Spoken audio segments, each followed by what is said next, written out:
আসসালামু আলাইকুম রহমতুল্লাহ। কি অবস্থা, কেমন আছে সবাই? অনেকদিন পর আমার ভ্রাতাদের কথা মনে পড়লো। আমি আশা করছি আমার ভ্রাতারা অনেক ভালো আছে। আমি আল্লাহর কাছে প্রাণ ভরে দোয়া করি আমার প্রত্যেকটা ভ্রাতা যেন ভালো থাকে। তো আজকে আমি একটা লোকেশনে বসে আছি, যে সারি সারি নৌকা বাঁধা আছে যমুনার ঘাটে। এই জায়গাটা হচ্ছে 3 নম্বর ক্রসবার। আমি যতটা পারছি আপনাদেরকে সেই ভিউটা তুলে ধরার চেষ্টা করছি। এটা হচ্ছে যমুনা নদী। এখানে এই নৌকাগুলো আমি একবার কাউন্ট করেছিলাম, সর্বমোট 12টা নৌকা এখানে বাঁধা আছে। আর সবগুলো নৌকা যারা জেলে মাছ ধরে, এই নৌকাগুলো আসলে যাত্রী নয়, মাছ ধরার কাজে ব্যবহার করে থাকে, ব্যবহৃত হয়ে থাকে। তো ছোটবেলায় যখন আসলে আহ, যাদের বাড়ি সিরাজগঞ্জ তারা কিন্তু বেশ ভালোভাবে জানে, কারণ তারা যমুনা নদীর সাথে বেশ ভালো পরিচিত। এখানে 3 নম্বর ক্রসবার, 1 নম্বর ক্রসবার, 2 নম্বর ক্রসবার, এই জায়গাগুলোর সাথে সিরাজগঞ্জের ছেলেপেলেগুলো অত্যন্ত পরিচিত। তো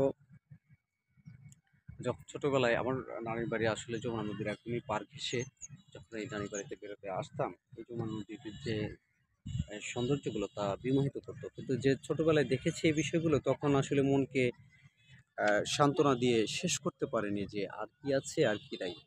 কিন্তু এখন আমি বুঝতে শিখেছি যে এই সৃষ্টিকর্তা অপরের সৌন্দর্য দিয়ে রেখেছে নদীর এই চরাঞ্চল জীবনের মধ্যেও। বিধায় আমি আল্লাহ তালার দরবারে আরো একবার শুকরিয়া আদায় করছি, আলহামদুলিল্লাহ। আমার কেন জানি ইচ্ছে করছে এই যমুনা নদীর পানি চাপে আরেকবার একটু স্পর্শ করার জন্য।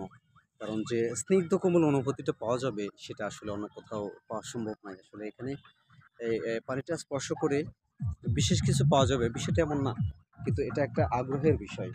আমি আপনাদেরকে দেখাচ্ছি। আমি বসলাম একদম তীরে। এই হচ্ছে আমাদের ফ্রেশ ওয়াটার। ফ্রেশ ওয়াটার নদীতে গোসল করতে, যারা গ্রামীণ জীবনযাপন করে নদীতে গোসল করতে, আমি বিশ্বাস করি অনেকের ভালো লাগে।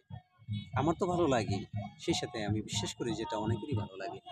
এটা ফাটাফাটি ভিউ এখানে আমি পাচ্ছি। একটু আমি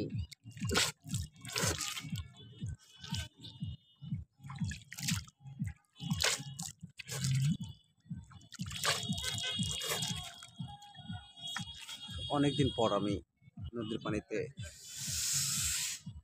একটু মুখটা ধুয়ে নেওয়ার চেষ্টা করছি। বেশ ভালো লাগছে আমার। এখানে আজকে হচ্ছে ঈদের দিন, পবিত্র ঈদুল ফিতর। এখানে কেউ কেউ মনের প্রশান্তির জন্য সেলফি উঠছে, পরিবার পরিজন নিয়ে ঘুরে আসছে। এখানে বেশ কিছু ছেলে পেলে সেলফি ওঠার কাজে ব্যস্ত। খুব ভালো লাগছে এমন দৃশ্যের সাথে পরিচিত হয়ে, এমন দৃশ্যের সাক্ষী হয়ে আমার অত্যন্ত ভালো লাগছে।